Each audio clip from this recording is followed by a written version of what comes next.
जिसमें कि उन्होंने प्रधानमंत्री जी पर कटाक्ष करते हुए लिखा। दरअसल प्रधानमंत्री जी पर वो कटाक्ष कल तिरुपति बालाजी के दर्शन से शुरू हुआ है, तो वहां पर कैमरे दिखे थे। तो उन्होंने ये लिखा है कांग्रेस ने अपने ट्विटर हैंडल से कि कुछ कैमरे उमरे वहां भी लगवा दीजिए तो साहब के दर्शन हो जाए। कांग्रेस बेकार आपत्ति करती है। कैमरा और हमारे सर का अन्योनाश्रय संबंध है। हमारे सर बिना कैमरे के कुछ भी नहीं कर सकते। कभी मोर को दाना खिलाते हैं, कभी चंद्रायन के समय झंडा दिखाते हैं। अब तो हमने शिकायतें बंद कर दी, क्योंकि हम जानते हैं कैमरा गुम साहब गुम। मेरा मानना है कि माननीय उपराष्ट्रपति जी धरती की सतह से इतने ऊपर जाकर के सोच रहे हैं, कहते हैं ना ट्रोपोस्फियर, आयनोस्फियर, उस लेवल पर बाकी 140 करोड़ की आबादी नहीं जा पा रही। हम तो आज तक गांधी, नेहरू, अंबेडकर, लोहिया, जेपी, आजाद साहब से आगे ही नहीं गए। महापुरुषों की पौध वही खत्म हो गई, युग पुरुषों की पौध वही खत्म हो गई। हम तो वही कहते हैं कि आज के दिन में तो ये मुश्किल है तय करना कि बस के दुश्वार है हर काम का आसा होना, आदमी को भी मयस्सर नहीं है इंसान होना। इंसान बन जाएं लोग, युग पुरुष वगैरह बहुत बड़ी चीज होती है। सर तेलंगाना में लेकिन कल प्रधानमंत्री जी तेलंगाना में और उन्होंने वहां के मुख्यमंत्री के चंद्रशेखर राव पर हमला बोलते हुए कहा, और ऐसी कई बात उनके बारे में ये बातें सामने आ चुकी है कि वो बहुत ज्यादा जो है वो रीति रिवाजों में भरोसा करते हैं, धार्मिक चीजों में या रिचुअल्स में या अंधविश्वास में।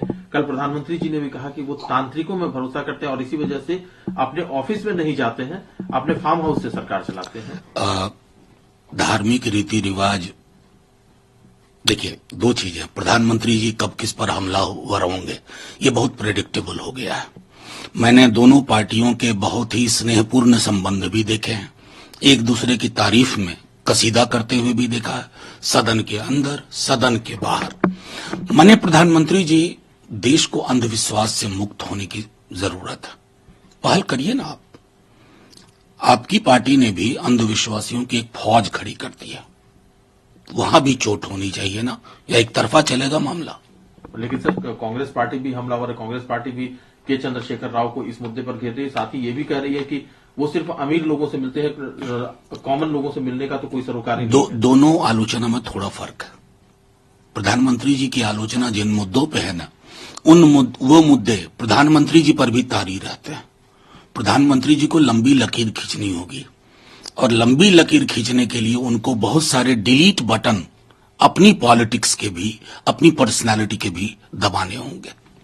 सर इलेक्शन कमीशन और अचीवमेंट्स को लेकर के न्यूज़पेपर में जो एड्स छपते हैं उसको लेकर के नोटिस दिया गया है, क्या कहना है? मैं तो कहता हूं इलेक्शन कमीशन जाग गया।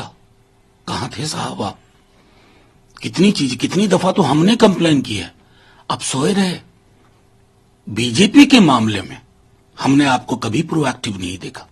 मैं तो अभी भी आग्रह करूंगा हाथ जोड़ करके, हे चुनाव आयोग, आर्टिकल 324 पढ़िए और अपनी कार्यशैली का मूल्यांकन करिए।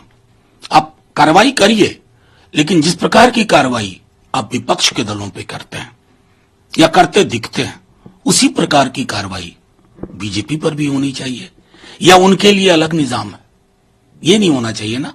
लेवल प्लेइंग फील्ड का कुछ मतलब होता है।